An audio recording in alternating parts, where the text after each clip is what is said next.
No more texts, no more breakfast, no more vows. She finally cared, but I was already gone. I woke up to silence. No buzz from my phone, no soft message lighting up the screen. For a moment I stared at it, hoping it was just late. But nothing. Elena, I called out, forcing my voice steady. You didn't text me this morning. She appeared in the doorway, already dressed, hair tied back in a loose bun. I was rushing. I didn't want to wake you. You always text me, even if you're late. She gave me a faint smile. Things change, don't they? Her words stung, though she said them lightly, like they meant nothing. At breakfast, I pushed the eggs around my plate. Remember when we used to fight over who made the better omelette? Elena's eyes flicked to the clock. That was years ago. We're not kids anymore. We were never kids. We were just us. She didn't answer. The sound of her coffee spoon against the mug filled the silence. Later, I called Daniel. She's pulling away. I can feel it. Don't overthink, he said quickly. Elena's always been busy. Work stress, deadlines, I know her rhythms, Dan. She used to text me goodnight every single day, even when she traveled. Now it's nothing. She still loves you. Stop doubting. Then why does it feel different? Because you're tired. Marriage isn't fireworks forever. It's routine. Maybe you're expecting too much. I wanted to believe him. You think I'm paranoid? I think you should trust her. Don't look for problems where there aren't any. But his reassurance felt like a rehearsed script. That night, I tried again with Elena. She sat on the couch, scrolling through her phone, her face lit by the glow of the screen. Do you remember our vows? I asked. Her thumb froze, then moved again. Of course. We promised to always talk, even when we were angry. Lately, it feels like you don't talk to me. I do talk. You're just sensitive. I'm sensitive because I care, she sighed, putting her phone aside. You want me to text more, cook more, smile more. I'm tired, okay? Stop making me feel guilty for not being perfect. I never asked for perfect. I asked for us. Her shoulders stiffened. Maybe you've romanticized things too much. Not every marriage is a fairy tale. I felt something sink in me. Then what are we? She stood. We're married. Isn't that enough? Her footsteps faded into the bedroom, leaving me alone with questions. The next day, I met Daniel at our usual cafe. He leaned forward, his voice low. Did you talk to her? Yeah, she brushed it off. Said I'm imagining things. Maybe she's right. Maybe you're clinging too tightly. Or maybe she's slipping away and I'm the only one who notices. Daniel frowned. You're going in circles. Don't ruin what you have with paranoia. I stared into my coffee. She doesn't kiss me goodnight anymore. She used to, every night. So, couples change. But why does change feel like loss? Daniel's jaw tightened. Because you won't let it be natural. I looked up at him. His eyes darted away too quickly. Something about it unsettled me. That evening I tried once more. Elena was folding laundry, her hands moving fast, almost too fast. I miss you, I whispered. I'm right here. No, you're not. Not really. She paused, her fingers clutching a shirt. Maybe I don't know how to be what you want right now. All I want is the woman who used to laugh when I burned toast. The one who'd hold my hand in the middle of the night. Where did she go? Her eyes glistened, but she turned away. People grow. Maybe I grew faster than you. Or maybe you grew away from me. Silence. The kind that suffocates. I went to the balcony that night, phone in hand, scrolling through old messages. Dozens of good mornings, silly emojis, promises to meet for dinner. I read them like letters from someone I no longer knew. Daniel called later. You sound broken. I am. She's different. Stop digging into it. Love her as she is now. And if she's already gone, he hesitated, then maybe you hold on tighter. Something in his voice made me shiver. When I returned to bed, Eleanor was already asleep, her back turned. I reached out, almost touched her shoulder, then pulled away. In the darkness, I whispered to myself, something's rotting, and I'm the only one who smells it. Eleanor came home late again. The clock read past midnight. I sat at the table, the dinner long cold. You didn't answer my calls, I said. She slipped off her heels, avoiding my eyes. My phone died. I had a meeting. At midnight, her jaw tightened. Clients don't care about your bedtime. They care about results. I studied her face. She looked tired, but not in the way work makes you tired. There was a glow in her cheeks, a restless energy. I waited, I whispered. You always wait. You don't have to. Because I still believe in us. She dropped her purse on the chair and walked into the bedroom without another word. The next morning, her phone buzzed on the counter while she showered. I froze, staring at the screen. A message.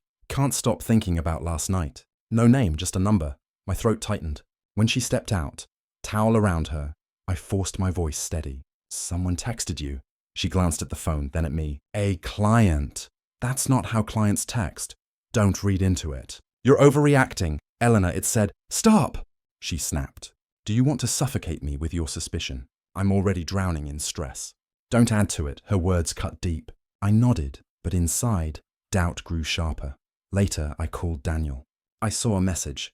It didn't sound like business. He chuckled softly. You really don't trust her, do you? Would you, if you saw what I saw? She's ambitious, you know that. Men flirt, clients cross lines. Doesn't mean she responds. It sounded personal. You're tired. Stress makes the mind twist things. Trust her. Don't go looking for problems. But what if the problem's already here? Then face it when you have proof. Till then, stop torturing yourself.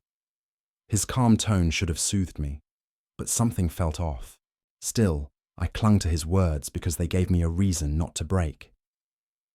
That evening, Elena sat beside me on the couch, scrolling her phone. I tried to peek. She shifted it away. Who are you texting? I asked. A friend from work. Which friend? Why does it matter? Because you're different. You don't smile at me the way you smile at your phone. She turned, eyes sharp. So now I'm not allowed to smile? That's not what Then what is it? What do you want from me? I want the truth. You want a fantasy. Life isn't vows and candlelight every day. Grow up, I swallowed hard. I'd settle for honesty. Her silence said enough. Days passed, each one heavier. She stayed later at work. I stayed later in my head. The house felt colder, even with the lights on. One night, I heard her laughing in the kitchen, phone pressed to her ear. I walked in quietly. Who's that? I asked. She startled, turning her back. A client. Clients don't make you laugh like that. She rolled her eyes. You think you know everything? I know you, or at least I used to. Then stop trying to control me. I'm trying to hold on to us. She hung up, slamming the phone down. You're impossible. I stood there, heart breaking, words choking in my throat. The next day, I met Daniel again. We sat outside, the air heavy with smoke from passing cars. She's lying to me, Dan. I can feel it. He sipped his coffee. Maybe she's protecting you. From what? From stress, from details you don't need to know. Or from the truth. You're obsessed, he said sharply. You're pushing her away with this paranoia. I'm not paranoid. I'm scared. His expression softened. Then fight for her. Don't push. Love her harder. That's the only way. But what if she's already loving someone else? He looked down. Then you'll know soon enough. The answer felt like a riddle, but I was too tired to push. That night, I tried once more. She sat on the bed, scrolling again. Elena, do you even want this marriage? She sighed. Don't start. I need to know. Of course I do. Then prove it. Talk to me. Be with me. Stop hiding behind that phone. She tossed it aside and met my eyes, her voice trembling. You don't understand me anymore. Maybe you never did. Then help me. Don't shut me out. I don't have the energy. Her words hit harder than a slap. I lay awake long after she slept, staring at the ceiling. My heart screamed she was lying. My mind whispered excuses, stress, work, pressure. I clung to those excuses like lifelines, even as they strangled me. When dawn came, I whispered to myself, I'll believe her. I'll believe her until I can't. But deep inside, I knew the poison was already spreading. The rain hammered against my windshield, blurring the city lights. My hands trembled around the steering wheel as I followed her car. She said she was working late, I muttered to myself. Just work. But the way she laughed on the phone earlier, it wasn't work. Her car turned into the hotel parking lot. My chest tightened. I parked far enough away, heart pounding so hard it drowned the storm. I dialed her number. She didn't answer. Minutes later, she stepped out of her car. She pulled her coat tighter, glancing around as if checking for eyes. Eleanor, I whispered, though she couldn't hear me. Another car pulled in. Daniel, my best friend, my anchor. I gripped the steering wheel, nails digging into the leather. No, not him. He stepped out, umbrella in hand, and walked straight to her. They didn't speak at first. They just looked at each other. Long, heavy, guilty. Then she smiled. The same smile she once gave me when she said yes at the altar. I froze. He held the umbrella over her, and together they walked toward the entrance. I couldn't breathe. I jumped out of my car, rain soaking me instantly. My voice cracked, though no one heard. Elena! Daniel! They disappeared inside, laughing. I stumbled back into my seat, shaking. My phone buzzed. A message from Elena, working late. Don't wait up, I laughed, but it came out broken. Lies, all lies, I called Daniel. Straight to voicemail, I screamed, slamming my fist against the dashboard. How could you? Both of you? The storm drowned my voice. I drove aimlessly after that, streets blurring past. My phone lit up with missed calls, none from her. I finally pulled over near the river. The rain hit the roof like bullets. I stared at the black water below. My vows echoed in my head. I'll never betray you. I'll never leave you. I'll love you forever. Forever, I whispered. Lasted less than I thought. My phone buzzed again. Daniel. Against my better judgment, I answered. Hey, he said casually. Where are you? My voice shook. At home. Why? I almost laughed. Home? That's funny. Because I just saw you, he paused. Saw me where? At the hotel. Silence. Say something, Dan. You're imagining things. I saw you. With her! You're tired. You need rest. Don't lie to me. The line went dead. I hurled the phone onto the passenger seat, chest heaving. My best friend. My wife. Together I drove until the gaslight blinked. My vision blurred with tears, the road tilting under my eyes. Finally, I pulled into an empty lot, slammed the brakes, and let the weight crush me. I screamed into the steering wheel, pounding it until my hands ached. Why? Why them? Why now? No one answered. Only the rain. Hours passed. My mind replayed the image. Elena's smile. Daniel's umbrella. The way they moved together like they belonged. I whispered, did I ever matter? Or was I just a placeholder until they found each other? The phone buzzed again. Elena this time, I answered, voice hollow. Yes? Where are you? She asked softly. Why? Worried now. I thought you'd be home. I thought you'd be working late. She hesitated. I was. No, I snapped. You were with him. Eleanor, I saw you. Her breath caught. You're wrong. Then swear it. Swear to me you weren't with Daniel. Silence. Eleanor, she whispered. I can't. I closed my eyes. My heart shattered completely. I gave you everything, I said quietly. My love, my trust, my soul. And you gave it to him. Tears filled my eyes. She cried softly on the other end. I didn't mean, don't. Don't you dare. I'm sorry. Sorry doesn't fix betrayal. She tried again. But I hung up. I sat there in the rain-soaked silence, body trembling, tears streaming down my face. For the first time, something dark stirred in me. Revenge, I whispered to myself. I won't forgive. Not this. Not ever. The storm raged on, but inside, I felt colder than the rain. I moved through the days like a shadow. At breakfast, Elena slid a plate toward me. I made your favorite. I stared at the food. Don't bother. Her voice shook. I'm trying. You're trying now after everything? She lowered her gaze. I don't want to lose you. You already did. At work, I kept to myself. Claire from the next desk leaned closer. You're quieter than usual. Something wrong? I'm fine, I muttered. You don't look fine. I said I'm fine. She frowned but didn't press. Later, Eleanor called. Why didn't you answer my text today? Because I don't care anymore. Her breath caught. Don't say that. It's the truth. That night, she sat on the couch, eyes red. Please talk to me. I shook my head. I don't have words left. But we can fix this. No, Elena, you broke it. She cried silently beside me, but I didn't reach for her. The next morning, Claire caught me in the hallway. Whatever it is, don't keep it all inside. I'm handling it. Are you? She asked softly. Her concern stung more than Elena's tears. At home, Elena hovered near me. Do you hate me? I stared at her. I don't feel anything at all, she whispered. That's worse. She was right. I lay awake that night, whispering to myself, destroy them, or walk away. The question gnawed at me, louder than her breathing beside me. Elena made pancakes the next morning, the smell filling the kitchen. Your favorite, she said, forcing a smile. I took a bite. Tastes like guilt, her hands trembled. I'm trying, can't you see? I saw enough already. She reached for my hand. I pulled away. Don't shut me out, she whispered. You shut me out first. At work, Daniel appeared in the lobby. His voice was too casual. Hey, how've you been? Don't, he blinked. Don't what? Don't pretend. You know what you did. His jaw tightened. We can talk later. There's nothing left to talk about. Claire passed by, glancing between us. After Daniel left, she asked quietly, "Friend of yours?" "Not anymore." That evening, Elena hovered in the kitchen. "Can we sit down? Just talk?" "Talk then. I made a mistake. A terrible one. But I love you. I want us back." I laughed bitterly. "Now you love me?" I never stopped. "Love doesn't look like hotel rooms with my best friend." Her face crumbled. "I thought I lost you. I was stupid. You were selfish. I regret it every second. Regret doesn't erase betrayal." She reached for me again, tears streaming. "Please give me another chance." I pulled away. "No." That night my mother, Amira, called. "I can hear the pain in your voice." "She betrayed me, Mom, with Daniel." Her sharp inhale echoed through the phone. "Oh, my son, what do I do? Don't let their betrayal poison you. Don't lose yourself in anger." "But I can't forgive." "You don't have to. But don't let it destroy the good in you."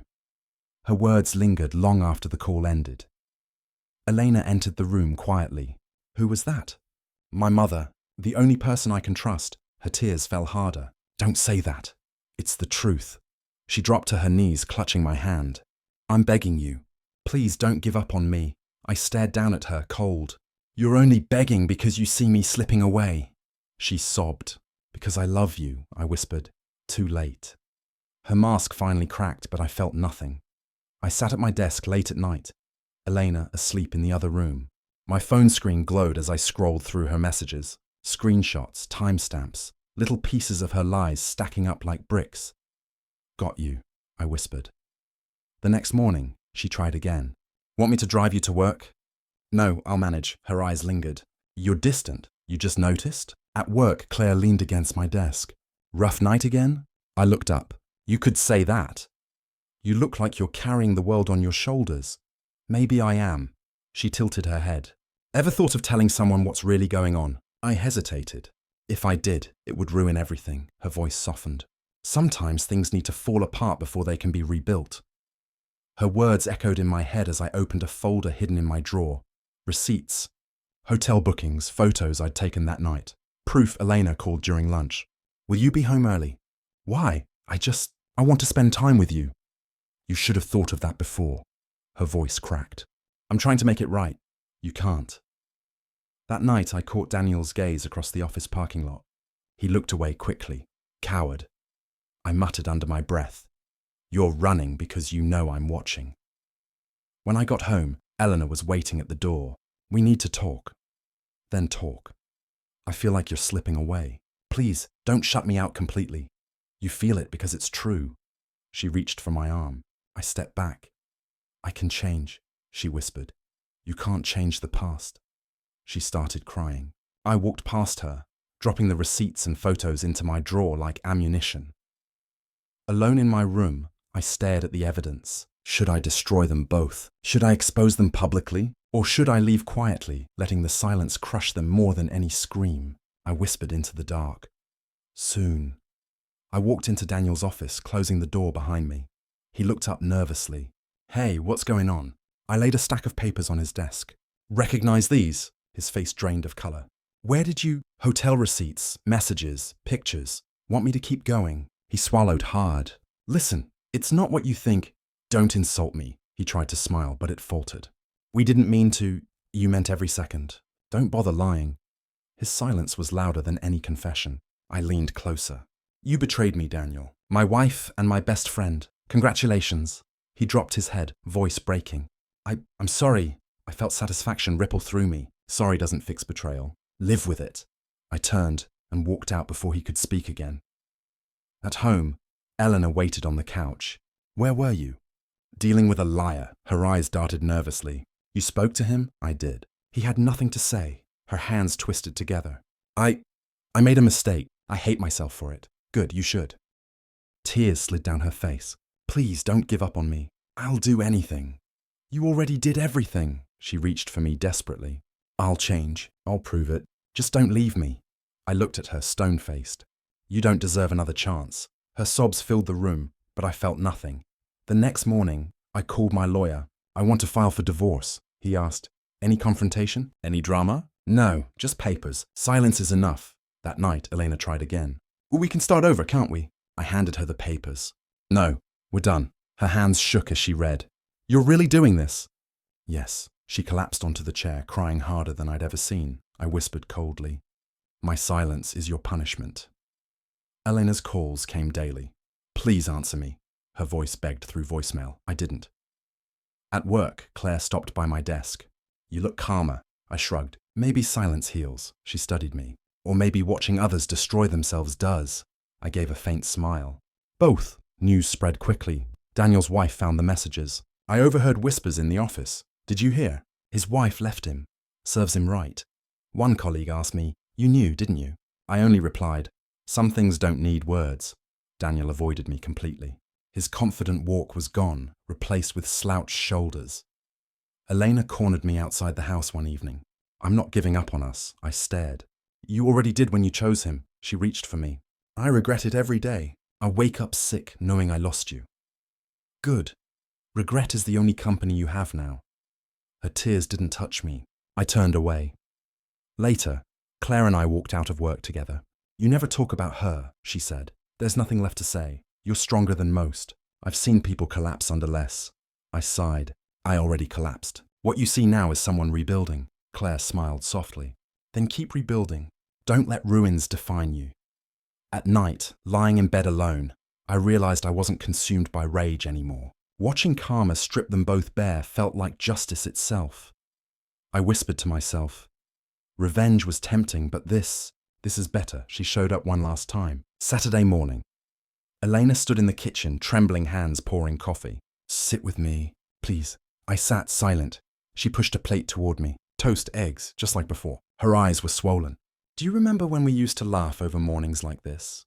Do you remember when I mattered to you? I asked. Her lips quivered. I was blind. I threw away the only thing that ever loved me right. Now you care? I leaned back. When I don't anymore? Tears slid into her coffee. She whispered, I'd do anything to go back. You can't go back. You can only live with what you did. Her voice cracked. I don't want to live without you. You should have thought about that when you betrayed me. Silence filled the room, heavy and final. I stood, pushing the chair back slowly. She reached for me, but I stepped aside. Eleanor, I said softly, this is the last breakfast. After this, you'll eat alone. Her sob shook the table, but my chest felt light. I walked out the door without looking back. My heart didn't ache anymore. It was free. I sat in the quiet of my apartment. No wedding ring on my hand. No texts lighting my phone. For the first time, the silence felt like peace. I spoke aloud to myself. I survived. That's enough, Claire called one evening. How are you holding up? I'm better, I said honestly. That's good. You deserve peace, not revenge, I teased lightly. She laughed softly. Peace lasts longer. When we hung up, I stared at the ceiling. Elena and Daniel were ghosts now, shadows that no longer controlled me. I whispered, you don't deserve space in my heart anymore. This wasn't about new love. Claire wasn't a replacement. She was proof that kindness still existed in the world. I opened my journal and wrote, never again will I lose myself for someone who doesn't value me. That was my vow now. Not to Elena, not to Daniel, not even to another person. It was to myself, and for the first time I believed it.